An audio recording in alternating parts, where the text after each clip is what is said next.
कोई भी बात, कोई भी समस्या, किसी भी तरह का प्रसंग, अगर समस्या का समाधान ढूंढना हो, व्यवहारिक पक्ष को उजागर करना हो, तो रामचरितमानस के बिना उनकी बातें पूरी नहीं हुआ करती थी। बहुत कम समय मिला उनके साथ काम करने का, परंतु हम लोग तो उस संस्कृति के लोग हैं जहां आत्मा के अमरत्व में विश्वास की जाती है। कहा भी गया है कि आत्मा अमर रहती है, शरीर नश्वर है। अगर रामहुलास बाबू के प्रति सच्ची श्रद्धांजलि व्यक्त करनी हो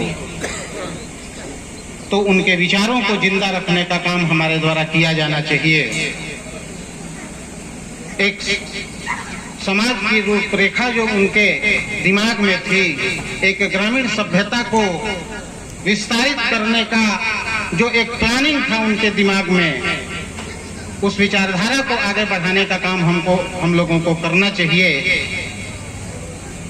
तो निश्चित रूप से यह श्रद्धांजलि सभा अपने पूर्णता को प्राप्त करेगी।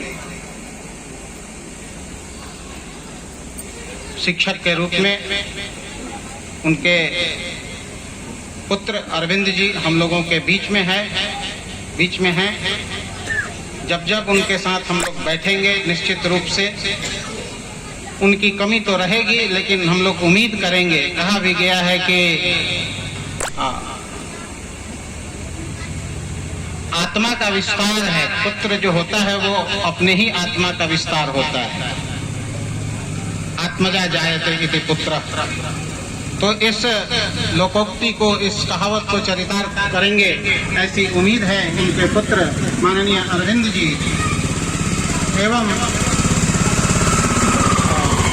इस सहानुभूति के साथ मैं उन्हें गहरी संवेदना व्यक्त करता हूँ। बहुत बहुत धन्यवाद। धन्यवाद पुलिस बाबू को।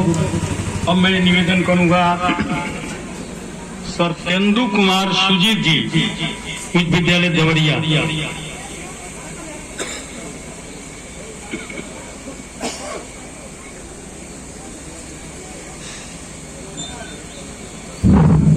श्रद्धेय अध्यक्ष महोदय, विद्वत जन, साथियों एवं ग्रामीण जन, आज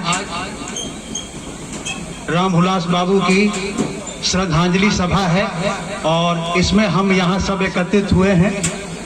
रामहुलास बाबू जैसा व्यक्तित्व दुर्लभ है।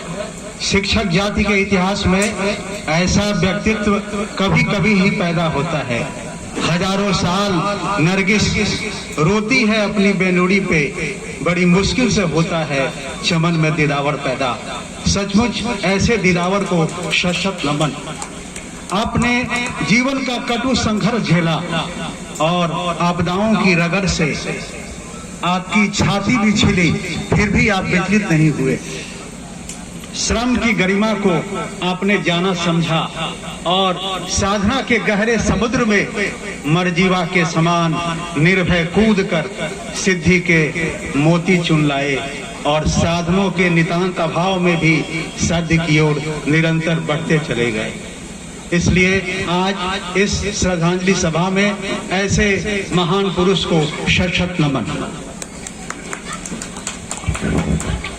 धन्यवाद सर जी को। अब मैं निवेदन प्रस्तावना आई रमान बाबू कम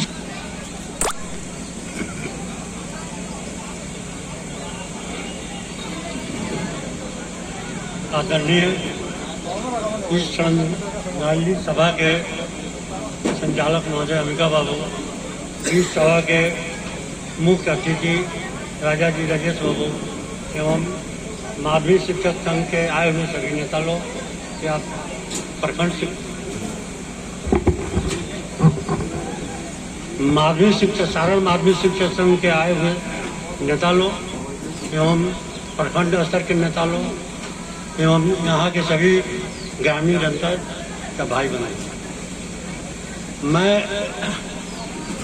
हुलास बाबू का बहुत प्रिय छात्र थे। बहुत इतना क्लोज संबंध उनसे था कि उस समय के जो गुरु और शिष्य का जो रिश्ता होता था उनमें परिपूर्ण था कि जब वो पढ़ाई के समय में उनसे हिंदी पढ़ना था तो आके घर पर हमेशा पढ़ते थे, 1 घंटा समय लेते थे। लेकिन उस कठिन परिस्थिति उनको भी थी, कोई आमदनी नहीं था उस समय। जिस समय वो लोग पढ़ रहे थे उस समय पैसा भी नहीं, महीना भी उन लोगों को, टीचर लोगों को नहीं मिलता था। जो विकास फंड का वसूल होता था उसी से बांटा जाता था, जो 30-40 रुपया पर मंथ मिलता था। लेकिन